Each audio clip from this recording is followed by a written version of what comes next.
Bueno, buenas tardes a todos. Difícil, último momento, así que vamos a tratar de hacerlo rápido y dinámico como para que no se nos duerma. El panel es de Security Strategy Sheet, ¿no? Si no cambiamos, nos cambian. Y esto tiene que ver mucho con lo que está sucediendo actualmente, no solo acá, sino en el mundo, a través de lo que son las amenazas informáticas más importantes. Vamos acelerándolo. Puede fallar esto, ¿viste? Tenés un plan. Bueno,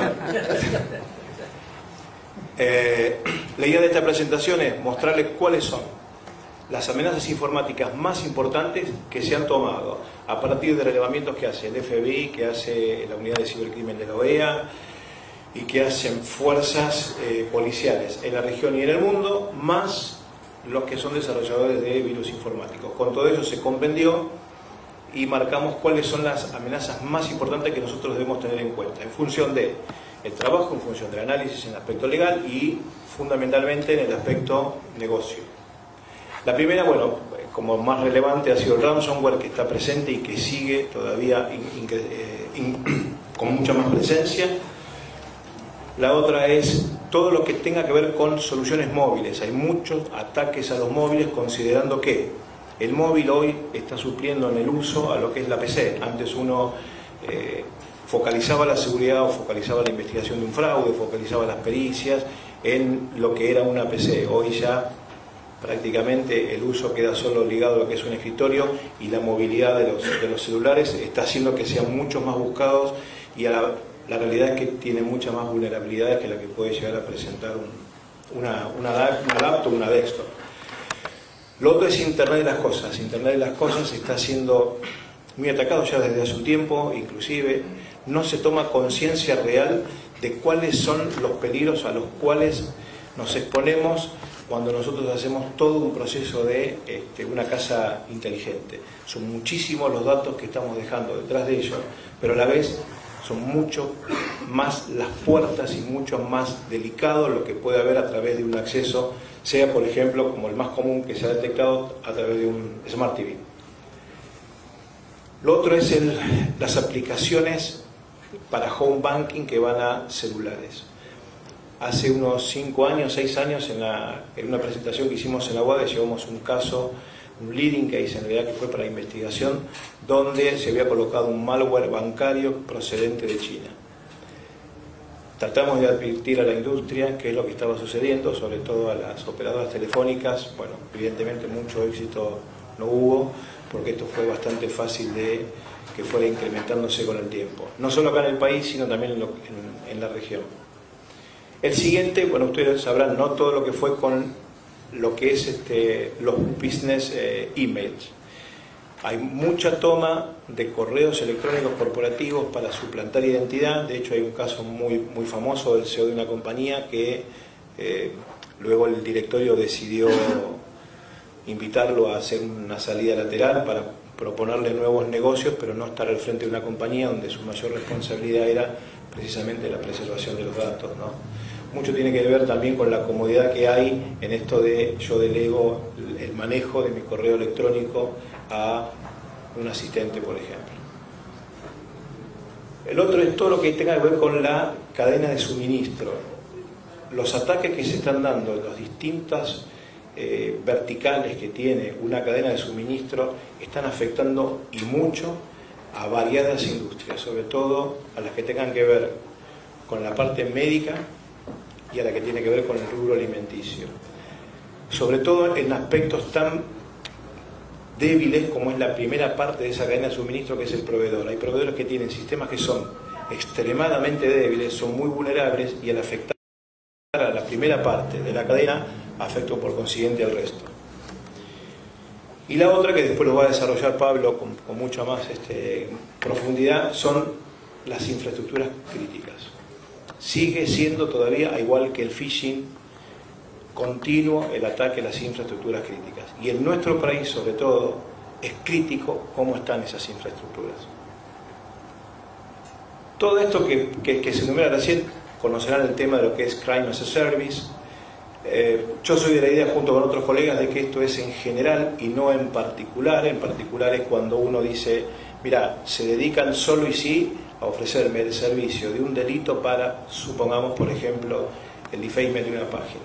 No, la realidad es que Crime as a Service involucra todo esto y mucho más, y lo tomamos como algo más global y no tan particular, porque entendemos que sería una manera también de subestimar y de no hacer una estrategia adecuada para defender los activos que tenemos. Uno de los puntos importantes que creemos que debemos tener en cuenta son el impacto financiero de todas las ciberamenazas. Nosotros lo hemos puesto en cuatro verticales importantes. La primera es la inactividad, porque si yo tengo una inactividad, o ustedes saben que hoy hay un hot sale que está corriendo, si una de esas páginas tuviera lo más básico, que sería un ataque de denegación de servicio, mal podría estar vendiendo. Ergo, pierdo plata. Pero detrás de todo eso tengo todo un proceso de adquisiciones, de desarrollo comercial, de planes de venta para ese evento, y pierdo plata ya en esa primera etapa. La segunda, yo tengo que contratar analistas, especialistas para que me hagan un análisis, y esperemos que los especialistas que contrate sean buenos, porque si no tengo un doble repago. Ese es el otro costo importante que hay. El tercero es la infraestructura misma, porque yo tengo que hacer, relevados los daños eventuales que hay, cuáles son las mejoras que tengo que hacer, y a la vez, si hay adecuaciones de proceso o hay adecuaciones de política, también tiene un costo, porque el tiempo tiene un valor a veces no ponderado para algunas compañías, pero sí efectivo a la hora de medir un presupuesto. Y el más importante, el legal, porque en el legal yo voy a tener reclamaciones. Hubo un caso muy grande de un proveedor en una cadena de distribución en la cual él le garantizaba el monitoreo 24/7/365 a unos de sus clientes. Tuvieron un ataque de ransomware, esto fue hace 1 año y medio, y con la mala suerte de que también venía acompañado por una falta de control que tuvo ese cliente, que lo notó, y eso generó una demanda importante. No solo perdieron por el ransomware, sino que a la vez tuvieron que indemnizar a ese cliente, con lo que conllevó también una pérdida de reputación, algo que no se mide a nivel de marcas, y a nivel de marcas la reputación tiene un valor más que adicional, sobre todo en tiempos en los cuales es difícil competir a nivel de precio y tengo que hacerlo por una cuestión de estrategia o de calidad. Y el otro son los honorarios de abogados. Si hay algún abogado acá, bueno, sorry, pero se vive de eso y hay que presentarlo, y son honorarios que no son nada sencillos porque no hay muchos especializados en lo que sea delito informático. Antes de proseguir, ¿ustedes lo conocen? ¿Alguien lo conoce? No, yo tampoco, era para saber si estaban despiertos nomás.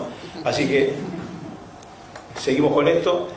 El concepto general en el cual se ha avanzado mucha de la recopilación de las informaciones que ha habido, es que todas las estrategias debemos basarlas fundamentalmente en lo que es la seguridad en el usuario, porque es el eslabón, sigue siendo el eslabón más débil. Todos los análisis posteriores a eventos nos están marcando que el usuario ha tenido entre un 60 y un 75% de participación, y si nosotros queremos cuidar el negocio y apuntar a objetivos que sean variables y que nos vayan dando revenues, lo que debemos soportar y lo que debemos alimentar y concientizar es al usuario. Con esto terminamos, estamos en tiempo. Perfecto, perfecto. Bien. Mario, nuestro segundo orador. Así como lo vio joven, fue el que dio los primeros pasos en seguridad informática. De hecho, su empresa se llama Seguridad Informática. Sí, me voy a parar porque no. Tienes un tic. Bien. Bien. Bueno, experto en el tema de seguridad informática, nos vas a hablar de vulnerabilidades y tendencias y todo eso, ¿no? Sí, en realidad me voy a tomar un minuto, ya que en esta reunión tan heterogénea veo alumnos por un lado y gente con más caras que yo, lo cual es difícil, pero bueno.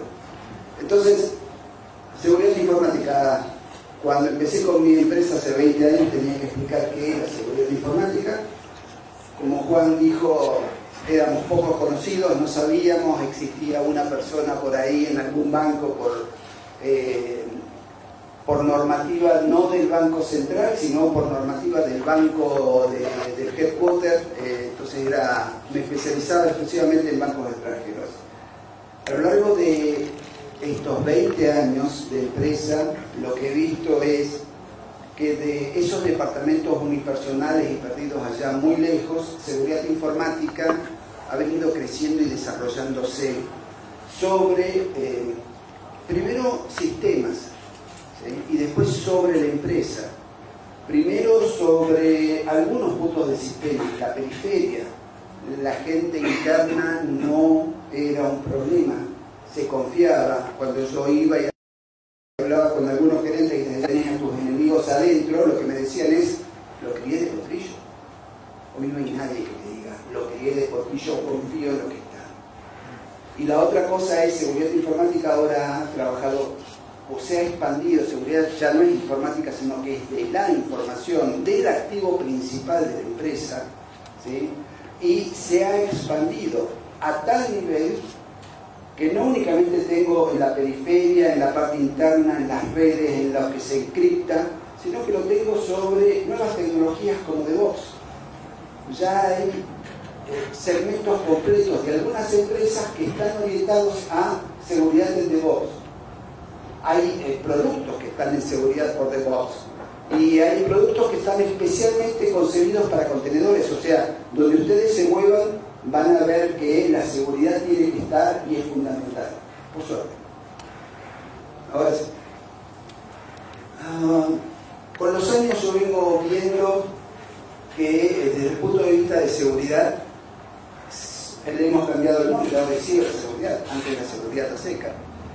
Y seguridad IT, seguridad cloud, amenazas persistentes, todo eso es más de lo mismo. Hay algunas cosas que han desaparecido, ¿sí? En algún momento se habló de Bring Your Own Device, ¿sí?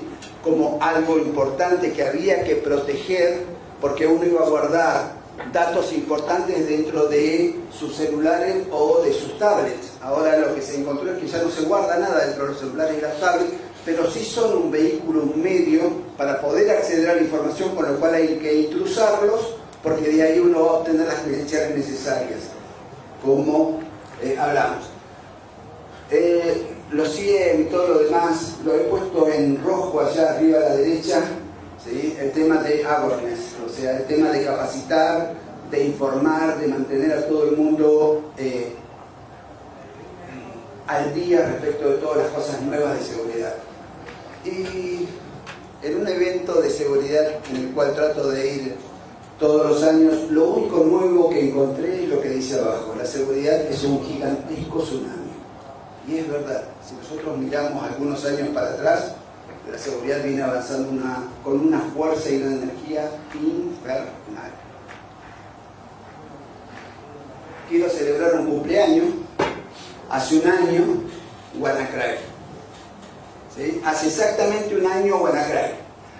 150 países afectados, casi se les cae, digamos, toda la salud de Inglaterra. Telefónica a nivel mundial fue golpeada duramente, se quedó sin dientes, ahora todo lo que tiene es dentadura postiza. Latam, Deutsche Bank, Nissan, FedEx, o sea, hay un montón de empresas que se vieron afectadas. Ahora, Honda tuvo que apagar una planta completa durante 5 días o 4 días para poder limpiar de WannaCry sus equipos. Una planta, ¿sí? Cuando hablan de IoT, ¿sí? Esa planta fue afectada ya. Y no digan, no, es ahí. Boeing, la semana pasada, o hace 15 días atrás, sufrió por WannaCry. Boeing. Se pagó un montón de guita. En rescate se pagó enormidad de plata. Vos hablabas recién de qué es lo que había pasado con WannaCry. Hay un data center en la China no reconocida.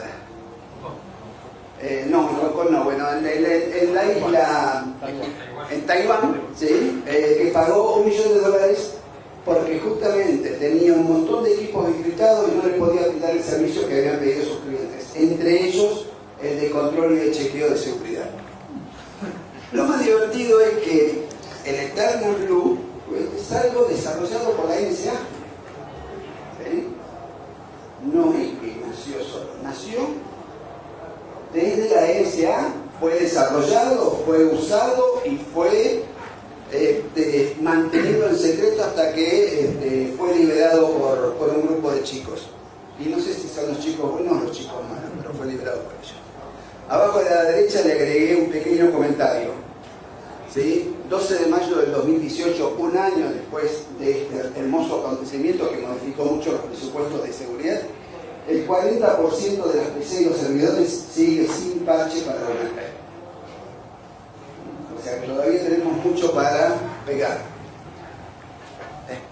Me encanta esto. Cuando hablaba de la NSA y hablaba de seguridad, estoy con 007. Muy buena película aparte.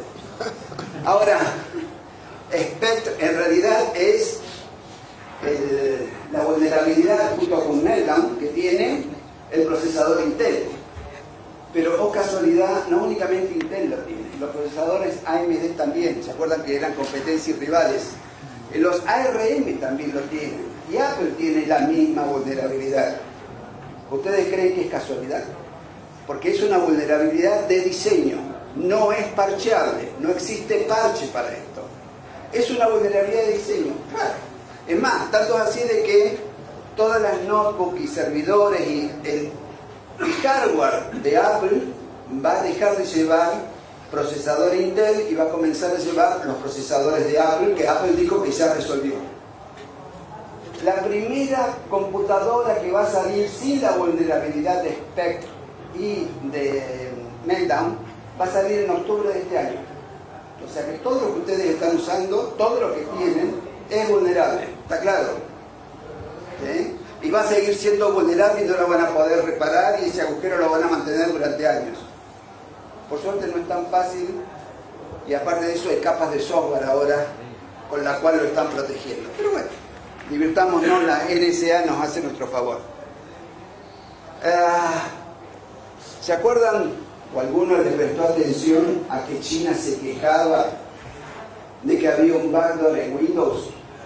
¿Sí? Estados Unidos decía no, pero Microsoft, digamos, dijo, a ver, traduzco. Microsoft responde sobre el backdoor de la NSA. No es verdad. Bueno, es algo complicado. No lo podemos explicar, pero nos gustaría poder explicarlo. Este año no, en el año 2017, China certificó la instalación o un release especial de Microsoft para China. O sea, China tiene hoy una versión de Microsoft sin backdoor y aparte tiene una versión de Linux, de SUSE Linux, sin backdoor. Ahora, Telegram está prohibido en Rusia. Los que vayan a viajar al Mundial, recuerden que por ahora no van a poder utilizar Telegram. Rusia bloqueó Telegram porque no les pasan las claves de inscripción, ¿sí? O sea, Rusia quiere saber lo que ustedes mandan por Telegram. Les recuerdo que en el año 2003, en Arabia Saudita se bloqueó una vieja tecnología llamada BlackBerry, exactamente por la misma razón. 5 días más tarde se desbloqueó, pero se bloqueó en Pakistán, se bloqueó en otros países y después se desbloqueó en esos otros países. ¿Ustedes qué creen que pasó? ¿Le habrán entregado la clave de inscripción de BBS? Bueno, ¿puedo ir a la siguiente? Sí. Esto es un reporte de Verizon a lo largo del tiempo. ¿Sí? Se vienen reportando que los ataques externos es la línea amarilla superior. Los ataques internos, estos de los crié de potrillo, a mi secretaria que le voy a negar, ¿cómo no voy a decir la información? Es la línea que va oscilando entre un 20 y un 30%. Después aparecen actores múltiples, son gente externa con gente interna, ¿sí? El amigo de la secretaria, por ejemplo, ¿sí? Y después están los partners, y algunos otros que estamos por acá, ¿sí? Que también aprovechamos esos privilegios especiales, esos conocimientos especiales, hackeos internos, ¿no es cierto, Juan?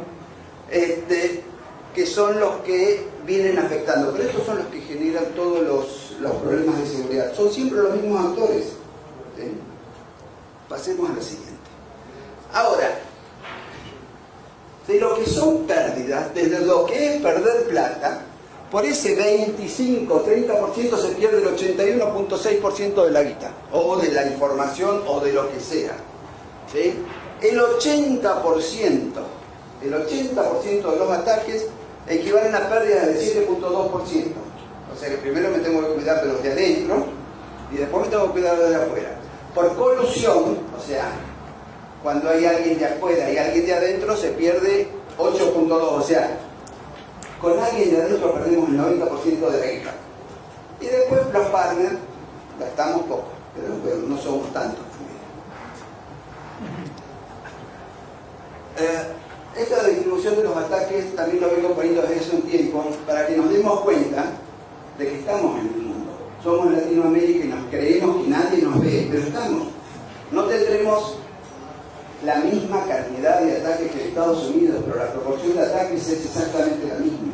Nos están pegando y nos están bajando los dientes. Y si no, pregúntenle a Telefónica. Mañana convocamos un dentista para el grupo. Este reporte que está acá, en realidad lo que muestra es cómo son las vulnerabilidades y cuánta plata o cuánto esfuerzo o qué información necesito para poder ejecutarla. Pero lo que yo quiero es que vean lo que está a la derecha, ¿sí? El 99.9% de los ataques, ¿sí?, fueron comprometidas sobre vulnerabilidades que no fueron parcheadas. 99.9% de los ataques. Yo no sé cuántos ataques tienen ustedes en sus empresas, ¿sí?, pero lo más probable es que si se ocupase exclusivamente de parchear todos los problemas. Si no, pregúntenle cómo van a creer. Consejos muy simples. Hacer visible las vulnerabilidades y parchear, por lo que acabo de decir. Volví un minutito al anterior. Hoy les agregué un dato. Mayo del 2018, quedó acá chiquitito. Dice 100.044. CBE y Mitre miden las vulnerabilidades, ¿sí?, y desde 1999 las vienen numerando. Incluso varias vulnerabilidades están bajo un mismo número, pero hoy, ¿sí?, hay numeradas 100.044 vulnerabilidades en estos 18 años y medio. Cuando se empezó con eso había de a cientos de vulnerabilidades por año. Hoy el promedio es por encima de las 5.500 vulnerabilidades al año, de sistemas operativos, de aplicaciones, Este número es alucinante. Y hoy no nos da tiempo para parchar toda la infraestructura. Tenemos que hacer una selección. Hay muchas vulnerabilidades. ¿Cómo estoy de tiempo, Oscar? ¿Un minuto? Bien. Hay muchas vulnerabilidades que no voy a poder contarles. Pero este número hay que encontrar la fórmula, la forma de reducirlo a 1000 máximo, y se puede hacer. Hay técnicas para poder darle importancia a esas vulnerabilidades y resolverlas en función de si son fácilmente explotables, cómo se llega, si existe un deploy automático, etcétera, etcétera, etcétera. Sí, poneme los consejos. Hacer visibles las vulnerabilidades y parchar, limitar los privilegios de los administradores y usuarios, utilizar el principio de privilegios mínimos, darle lo mínimo necesario para que puedan hacer lo que necesitan, nada más. Monitorear, controlar, chequear actividades tanto de perfiles de uso, perfiles de usuario, perfiles de fraude y tratar de correlacionar eventos. Es más o menos, pero sigue siendo básico. 101 de seguridad. Gracias.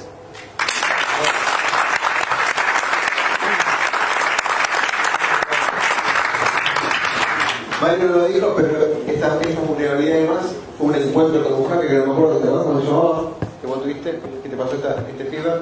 Esto me lo dio, no, ni me acuerdo ya. Pero okay, sí, fue uno de los primeros hackers que agarró el FBI, que le dijo vení para acá. Tenés dos opciones. Yo te escuché varias veces. Te reconozco. Ya me voy a acordar y te aviso. Bien. Daniel habló de infraestructuras críticas, Mario habló de infraestructuras críticas y te queda Pablo. Vos, Pablo Huerta, hace 16 años que está en el mercado, parece el más pendejo de todos, pero no es el más viejo de todos. Así como Red tiene 55 años, mentira. ¿Sí? Es socio de Penta Security Solution y va a hablar de un tema que es especializado él, que hay muy pocos en Argentina, que es infraestructuras críticas. Si no hay una certificación, pero hay una carrera postura, digamos, encaminada. Te dejo para explicar vos, si puedo con la presentación. Dale. ¿Se escucha, no? Sí. Lo que está refiriendo Oscar es hay un organismo internacional que es ISA, que es el Organismo Internacional de Automatización, que regula un poco a todo lo que tiene que ver los procesos industriales y se está enfocando en todos los temas de ciberseguridad. Ellos son los que están generando esta carrera de ciberseguridad que va a estar certificada. Y este mismo organismo es el que está tratando de que la industria implemente las medidas de seguridad en la industria. ISA sacó una certificación para que los proveedores de componentes industriales en los sistemas de automatización permitan y ya tengan concebida la seguridad desde el desarrollo. Lo que hice principalmente es hay un solo slide que es este, vamos a estar hablando un ratito sobre esto, como un mapa conceptual de qué está pasando en la infraestructura crítica. Y también que hay como una ampliación del concepto de infraestructura crítica. O sea, acá están principalmente como los 4 temas más relativos en la infraestructura crítica que tienen que ver con el término genérico que se utiliza en los sistemas de control industrial. Habrán oído alguna vez hablar de los sistemas SCADA o los sistemas de distribución o los sistemas de automatización. La idea es todo aquello que ayuda al negocio en procesos productivos, pueden ser fabriles o no, y que nunca el área de sistemas estuvo involucrada. Entonces ahí es donde empiezan a aparecer estos temas. Generalmente el rol que cumplen los procesos productivos están asociados a un jefe de planta o alguien que se encarga de la operativa, donde el área de sistemas nunca estuvo involucrada. Entonces por eso es que estamos hablando ahí de la papa caliente. Es algo que sistemas históricamente se ha encargado de la parte, por decirlo así, de los sistemas administrativos contables y nunca ha tenido injerencia en la parte de infraestructura crítica. Y por el lado, los responsables de infraestructura crítica, basados en el mantenimiento de la operatoria, nunca implementaron medidas de seguridad porque tampoco nunca implementaron buenas prácticas de sistemas de información. Sumado a eso, hay un tema ahí que lo puse bajo el título de los aspectos históricos, que tienen que ver que todo lo que implemente esquemas de automatización son de alto costo su implementación, con lo cual son implementaciones que duran años en las empresas. Fíjense que ahí se habla de un dato de que en general si podemos hablar de cualquier planta modelo que se implementa, tiene una vida inicial de entre 15 y 20 años. Eso significa que durante ese periodo no se hacen cambios a las implementaciones que se hicieron. Eso tiene que ver que si en el momento de armar la planta no se trabajó, por ejemplo, con conceptos de seguridad, durante 20 años vas a tener problemas de seguridad en la planta. Y eso es lo que hace, al chocar con la actualidad, que estén explotando como explotan los problemas, por ejemplo, cuando entra algún ransomware como WannaCry en los sistemas industrializados. Todo esto va de la mano que históricamente, por fuera de que estuviera a cargo de un responsable operativo de las plantas, estas, podemos llamarlas así, redes de infraestructura crítica, siempre estuvieron aisladas. Es decir, no estaban abiertas al mundo, ni siquiera estaba abierta a la red administrativa de la empresa. Era una caja negra que se desconocía. Entonces, al no tener acceso, cualquier problema de seguridad que estuviera ahí adentro, nunca nadie se hubiese enterado de lo que estaba pasando. Lo que empezó a pasar ahora con la abundancia de Internet y la incorporación de Internet, y el hecho que tus propios proveedores de mantenimiento de planta ya no quieren ir físicamente a la planta, quieren desde Internet conectarse remotamente para hacerte el mantenimiento, hace que uno empiece a abrir las puertas de lo que es las redes industriales y las redes de infraestructura crítica. Y automáticamente, al abrir las puertas de una caja negra que no tenía concepción de seguridad en su desarrollo, hace que todos los problemas de seguridad empiecen a salir a la luz. Cuando se habla de problemas de seguridad, se considera que lo que es infraestructura crítica está en el estadio del concepto de seguridad de lo que era Windows 98, en las redes administrativas normales. Con lo cual, históricamente, todo el mundo de infraestructura crítica está muy atrasado a nivel de seguridad informática. Y eso hace que empiecen a aflorar todos los problemas de seguridad y de nuevo volvemos al concepto de la papa caliente, ¿sí? Es un tema de que históricamente sistemas no lo tuvo, ahora se los trata de involucrar en los procesos de infraestructura crítica y cuando empieza a tomar conocimiento de los problemas que tiene a nivel operativo y de seguridad en la infraestructura crítica, es un desafío importante que las áreas de sistemas empiezan a tomar. ¿Qué otra cosa tener en cuenta? Y cuando hablamos de seguridad hay un paradigma, que es el que hablamos siempre, que la seguridad se basa en 3 conceptos, que los tienen ahí: confidencialidad, integridad y disponibilidad. Bueno, uno de los clics que hay que hacer en la cabeza es que la seguridad cambia en el orden. Cuando hablamos de infraestructura crítica, no nos preocupa en primera instancia la confidencialidad, sino la disponibilidad.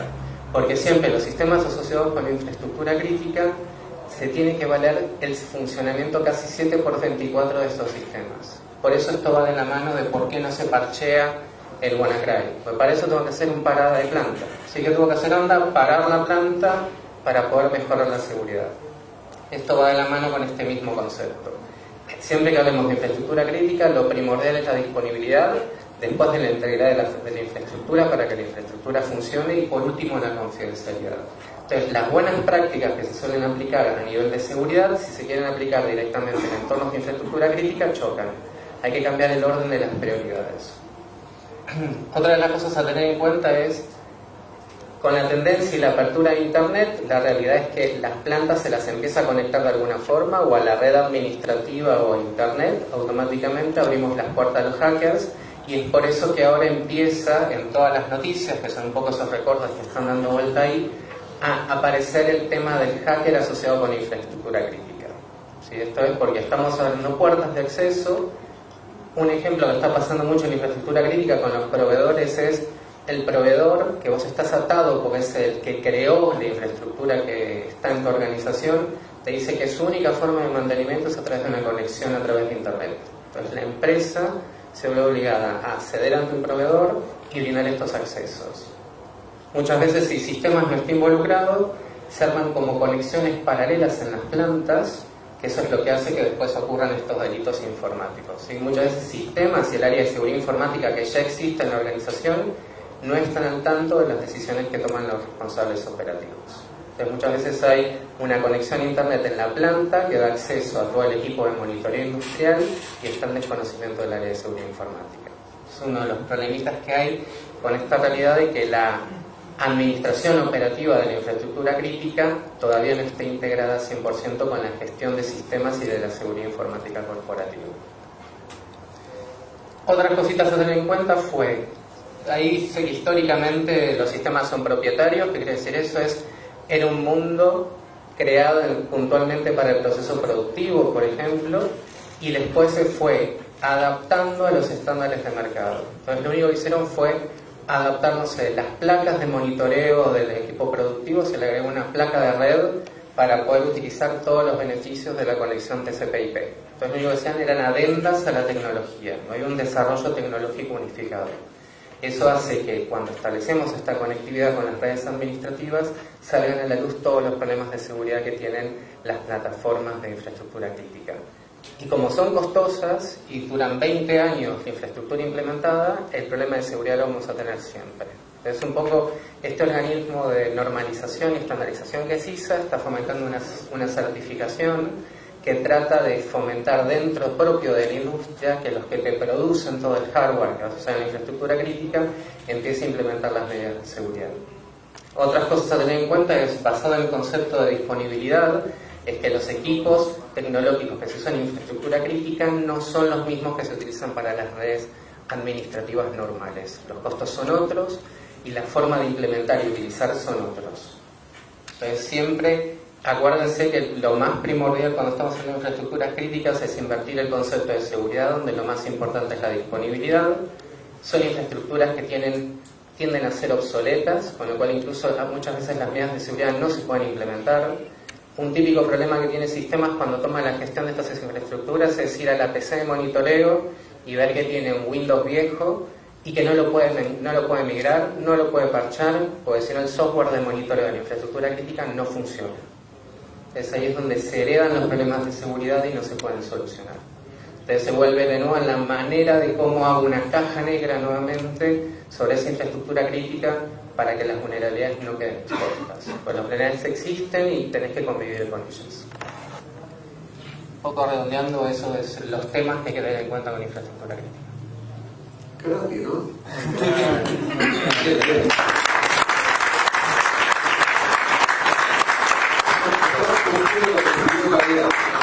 Se viene el tiempo. Un espectáculo. ¿Sí? para que vean que estos chicos tienen más de 15 años tienen más de 15 años de experiencia y cada uno de sus temas dan para mucho más, pero bueno. Ahora, el año pasado Ulises nos habló de ciberterrorismo. Él es experto en todos los ciberterrorismo, cibercafé. Cibercafé también. No. ¿Sí? Pasó por varios organismos públicos que no los voy a nombrar porque nos pedimos autorización, y va a hablar de algo relacionado con el G20. Creo. Depende. Ok. A ver, ¿dónde te puse? Acá estás. Todo tuyo, Ulises. Esa es la última, justo. ¿Sí? Sí. Ahí va. Listo, gracias. Bueno, sí, en realidad el año pasado me tocó hablar sobre el ciberterrorismo, que es uno de los temas que más trato, junto con modelos de policiamiento y por ahí ciberamenazas en general. Y un poco Oscar me dijo, ¿por qué no vamos un poco más allá con una visión más estratégica, utilizando el modelo del G20 como un disparador? Y ahí fui donde, bueno, en menos de 48 horas tuve que reconfigurarme cual Autobot a esta modalidad de charla. Pasame la que sigue, Oscar. Quiero aclarar algo. Esta presentación está en Prezi, después la pasamos al link, Sí, pero sí. la hicimos en PDF porque para resolver ahora cuando el tema strategy, no irnos al chip con la estrategia. La idea es la siguiente, ¿no? El concepto, porque siempre me toca hablar de todos los ciber, todos ellos hablaron antes que yo brillantemente, temas en los cuales compartimos. De hecho, el último que tocó Pablo es correcto, obviamente no es correcto, sino que incluso el último virus que hubo el año pasado, malware fuerte, el Tritón, atacó justamente lo que es el sistema de control industrial en una planta, una petroquímica en Medio Oriente. Y bueno, todo está muy concatenado, pero siempre hay un elemento que es el más importante, y es el factor humano.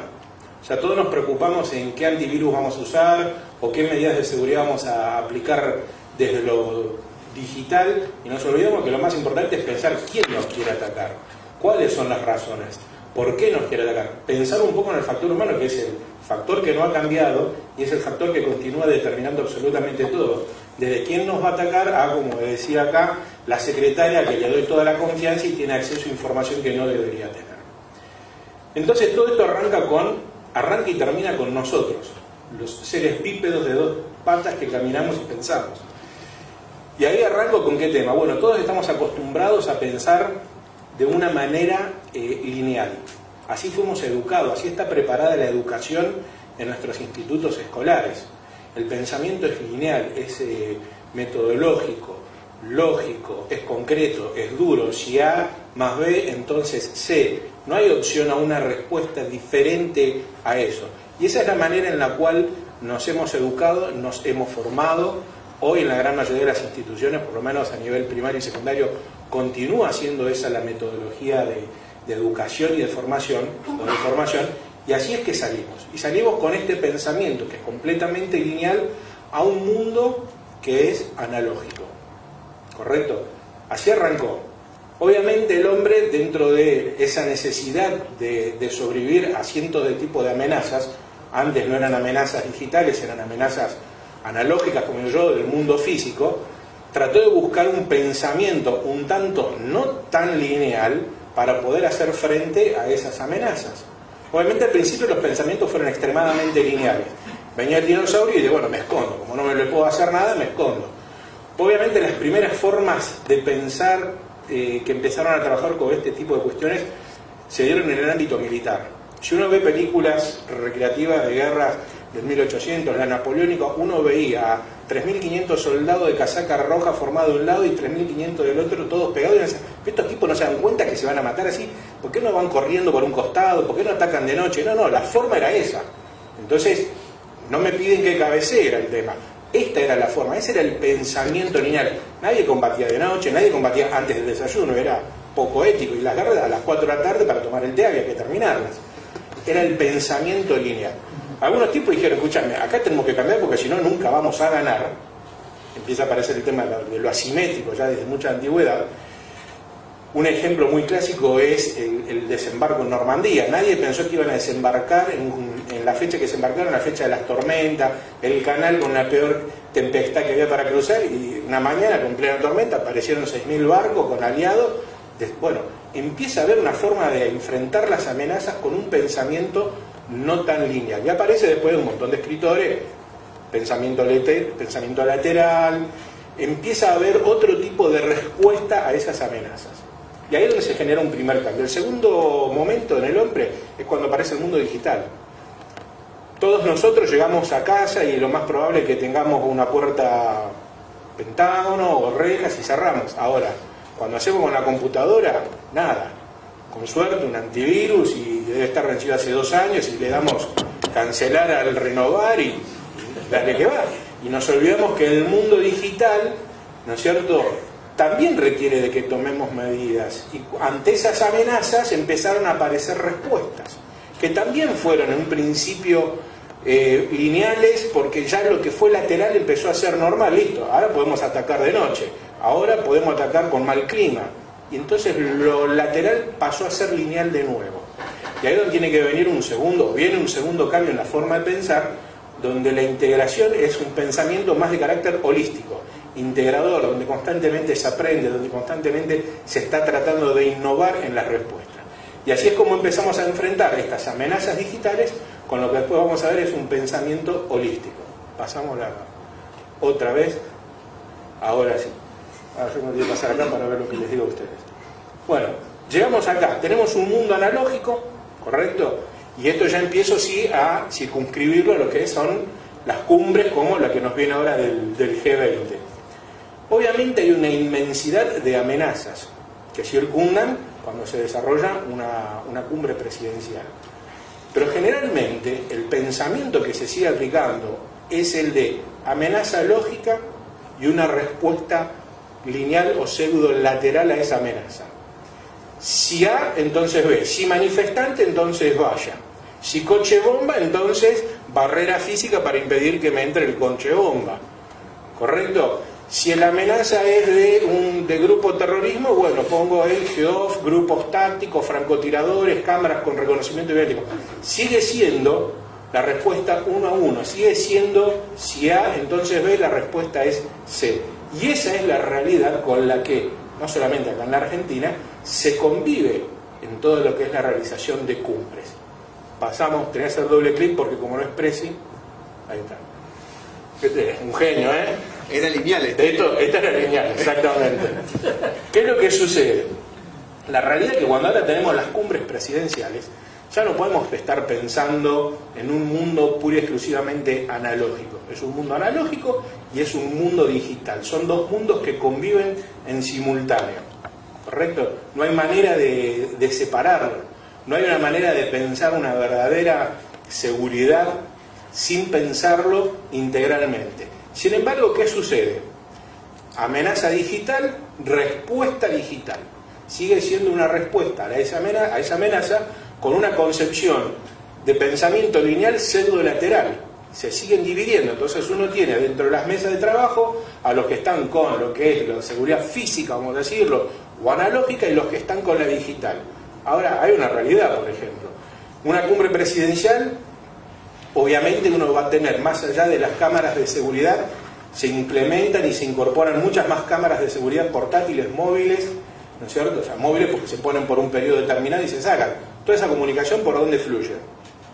No hay 2 latas de alambre y un hilito. Les puedo asegurar que fluye por la red, ¿correcto? Las acreditaciones de todas las personas que tienen que concurrir. A ver, ¿por dónde se hace? Por la red. La identificación biométrica, todas las identificaciones electrónicas de todas las personas, vehículos, ¿por dónde se hace? Y realmente esa parte de la seguridad queda en el aire. Realmente queda en el aire. ¿Por qué? Porque no es ni la seguridad de la valla contra el manifestante, ni tampoco es la seguridad de un firewall o algo específico contra el que está de afuera que me quiere atacar. Como son los elementos propios de la seguridad que yo brindo para segurizar esa cumbre, nadie los controla ni nadie los fiscaliza. Entonces, ¿en qué terminamos? Y acá donde quiero pasadoble, en lo siguiente: todas las acciones que están dadas hoy por hoy en el mundo digital inexorablemente terminan con consecuencias en el mundo analógico.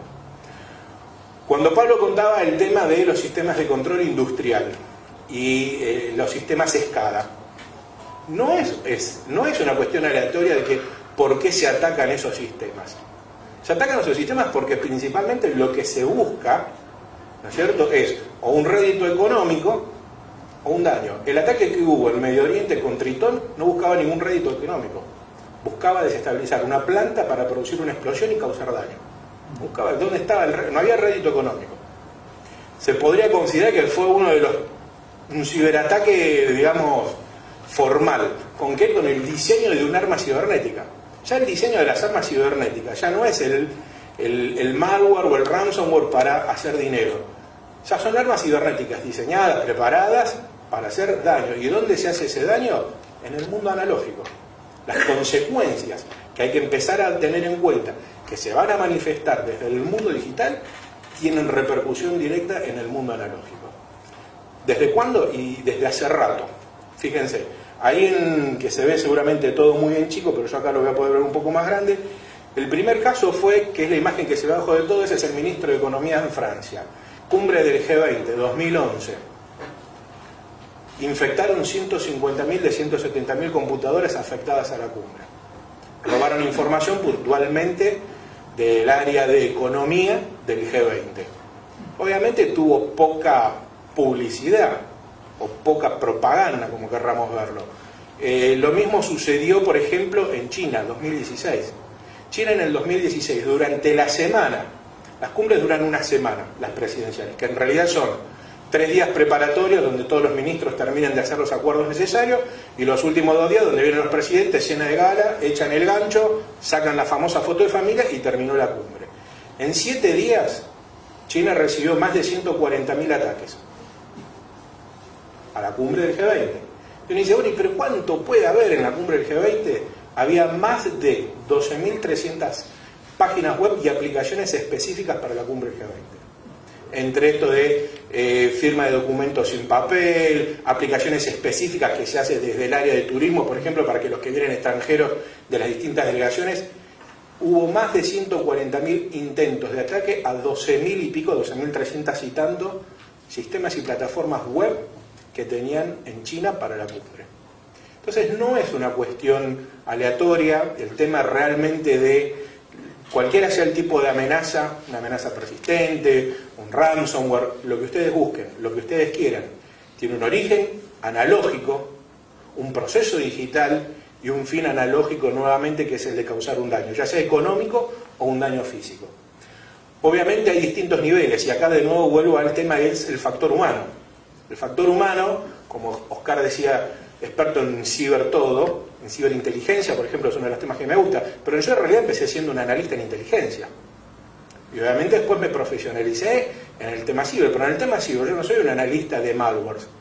Yo sigo siendo un analista de inteligencia que aplica herramientas tecnológicas. Y vuelvo a lo que le decía al principio.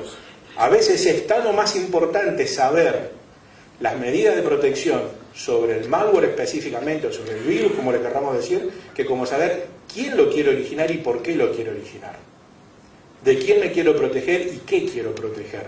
Y en eso tiene que ver por ahí todo el tema de la cadena de la securitización interna, y por ahí desde el ámbito de la seguridad física, estas máximas de quién debe saber, para qué debe saber y por qué lo debe saber, se cumplen mucho más que en el área digital.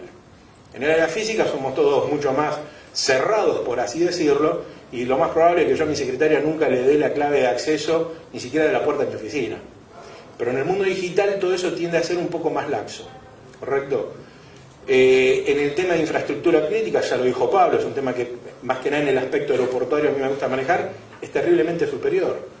Los aeropuertos sufren más de 100.000 ataques al año dentro de lo que puede ser tanto la infraestructura, toda la parte de lo que tiene que ver el handling de equipaje, o incluso sobre las mismas plataformas que tienen para pasajeros. En Turquía el año pasado estuvieron horas con el sistema de lectura de pasaportes caídos, 2 horas, sin poder despachar gente. Les puedo asegurar que es mucho el dinero que se pierde ahí. Entonces, el factor humano sigue siendo lo importante. El usuario final, les puedo asegurar que es terriblemente el elemento de entrada más fácil que tenemos, y es al que menos se tiende a capacitar. Prácticamente hay poco y nula capacitación o concientización en el usuario final sobre el tipo de herramientas y plataformas, y todo eso genera obviamente que se manifieste la vulnerabilidad. En lo que tiene que ver una cumbre presidencial, estamos tan expuestos. Si China sufrió, Alemania también sufrió, Australia también sufrió. Australia, por ejemplo, lo que sufrió cuando hizo la cumbre en el 2013, ya no era tanto. La diferencia con la de Australia, se genera un cambio, ya no era un ransomware, no era algo para robar información, sino era directamente para hacer daño, era destruir la documentación. Entonces hay que entender realmente que las consecuencias de ambos mundos terminan afectando en forma directa a cada uno de nosotros usuarios del mundo analógico. El pensamiento, ¿cómo se combate esto? Con un pensamiento holístico. Un pensamiento holístico tiene que ver con un pensamiento integrador, que sea tanto lineal, que sea tanto lateral, que sea adaptativo, que sea disruptivo, que sea innovador. No alcanza con tener 2, 3 o 4 herramientas. Es la conjunción de múltiples herramientas, es la conjunción de capacitación, es la conjunción de concientización lo que realmente va a evitar, ¿no es cierto?, que suframos la amenaza. El mundo digital evidentemente ha venido ya para quedarse, no es una moda, ha dejado de ser una moda, es una forma que tenemos de vida. Y en tanto y en cuanto empresas y gobiernos no se concientizan al respecto, van a seguir siendo víctimas, ¿no es cierto?, porque se cumple la máxima tomista aristotélica del hombre por naturaleza es bueno, pero con tendencia a ser el malo. ¿Está bien, Oscar? Muy bueno.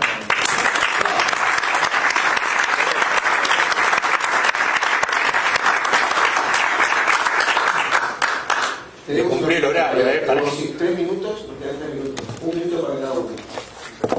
5 minutos, un minuto para cada uno. En 1 minuto, resuman, ¿qué hay que tener en cuenta o a prestar atención de acá al futuro? Lo que es investigación, que lo contraten a Dani. @Isiacor. ¿Sí? Exacto. Ok, a futuro. ¿Cuáles las consideraciones? 1 minuto cada uno, ¿sí? Bueno, creo que ha sido un poco la síntesis de lo que hemos expuesto los cuatro y quizás algunos de los expositores anteriores y lo que se ve en muchos de este tipo de eventos. Lograr la concientización es lo más difícil que hay. La seguridad basada en el usuario, creo yo, es la base de esa pirámide y una estrategia que tenemos que mantener porque es el más endeble que hay. Y a veces ese usuario no es consciente de que él también puede ser vulnerado fuera del ámbito en el cual se desempeña. Eso son. Algo que en 1 minuto, digamos, muy difícil, pero hay algo que cambió en seguridad a lo largo de los años y para mí fue muy útil, yo que soy tan técnico, y fue el análisis de riesgo, la matriz de riesgo con su ponderación, por el lado que tratar de mirar, ¿sí?, y revisar todos los activos de la empresa, analizar el riesgo por la parte económica o por la parte de funcionalidad o por la parte de vida o por lo que es. Todo lo que nosotros hacemos lleva un riesgo y lo asumimos, pero normalmente, como se tiene que ver con nuestra familia o con nuestra forma de ser, hemos llevado durante muchos años, ¿sí?, ese ejercicio para ver cuáles son los riesgos que tomamos. No lo hacemos con la empresa porque no la vemos de la misma forma. Entonces tenemos que tomarlo en forma formal. El análisis de riesgo, creo que aparte de todo lo que hemos hablado, ¿sí?, del usuario primero, revisar los puntos básicos, mirar hacia adelante lo que son las infraestructuras críticas, el análisis de riesgo es otro de los temas a considerar. Atado un poco con el tema de riesgos, es que no hay que tomar buena práctica o soluciones mágicas. Entonces creo que es eso, porque muchas veces hay tendencia, entonces se puso de moda implementar tal solución de seguridad y todo el mundo lo implementa, y atado un poco a esto, análisis de riesgo, es capaz nosotros no tenemos problemas que solucionar con esa herramienta. Entonces evitar el concepto de la solución mágica y ver qué es lo que necesita la empresa puntualmente en ese momento. Bien. 2 ideas así claves para mí. Creo que a nivel técnico, en casi todos lados, tanto gobierno como empresas, está bien. El gran problema lo tenemos en la base de la pirámide y en la punta de la pirámide. O sea, en el usuario final tenemos un problema y en los niveles de conducción superior, tanto gobierno como empresa privada, hay una falta de conocimiento y asimilación de la problemática de las amenazas en el ciberespacio, en lo que es la defensa del quinto dominio, y creo que ahí está uno de los grandes problemas. No hay un conocimiento realmente estratégico, una mirada que incluya a lo que sería el quinto dominio. Y como decía Pablo, no hay una solución mágica. Acá hay una cuestión, es una batería de soluciones y creo que por ahí es donde se tiene que trabajar. No hay un mesías en este tema al respecto.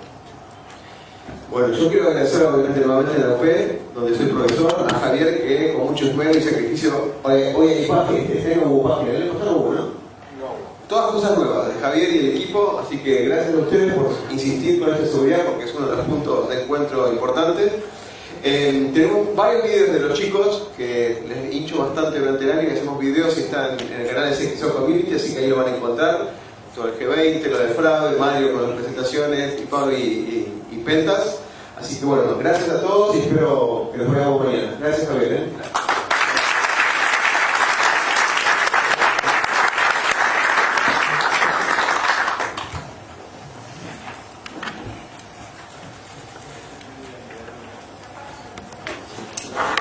Sí.